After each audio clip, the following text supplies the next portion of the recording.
I think it's time for a bit of a reality check, right? We were going to late April. Donald Trump's approval rating, his net approval seemed to be falling. He seemed to be adios, amigos. People were writing his political obituary. He is rising from the dead.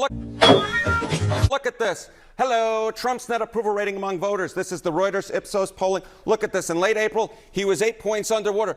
But look at where he was in the most recent poll among voters. He's up 7 points to a -1 point net favorability rating. This is not the picture that I think a lot of people were thinking that we would be painting in late April. I think a lot of people expected his approval rating to keep dropping, but at least according to Reuters-IPSOS, it's in fact rising.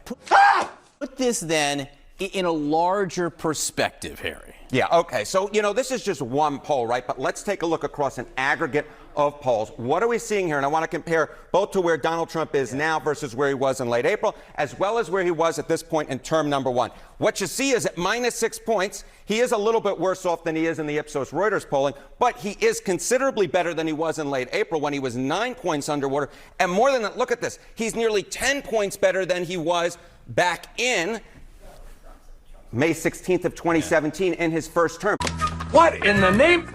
So what we see is Donald Trump's not just doing better than he was doing in late April of 2025, he's doing considerably better than he was doing at this point in term number one, about 10 points better than he was doing at this point in term number one. In a vacuum, -6 isn't good, but in Trumpian terms, against himself, it's actually a pretty good position for him to be in politically compared to himself.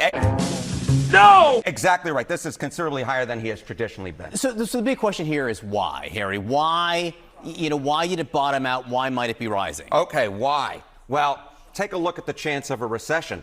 It's actually falling. The chance of a recession is falling. In late April, it was 60% according to J.P. Morgan. Look at where it is now. It's less than 50%. How about Goldman Sachs? You see the same thing. 45%, now falling to 35%. The bottom line is, it is the economy, the economy, the economy. As the chance of a recession has fallen, as the trade wars have kind of collapsed a little bit, at least with China, Trump trying to make a deal, we do see that I do think that the voters are responding to this, and therefore we're seeing Trump's approval rating going up.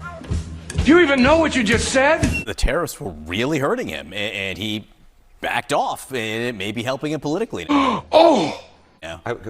Sometimes Donald Trump has some pretty good political instincts. Sometimes Donald Trump has some pretty good political instincts. Great Odin's Raven! Nice work, everyone. Great story. Compelling and rich.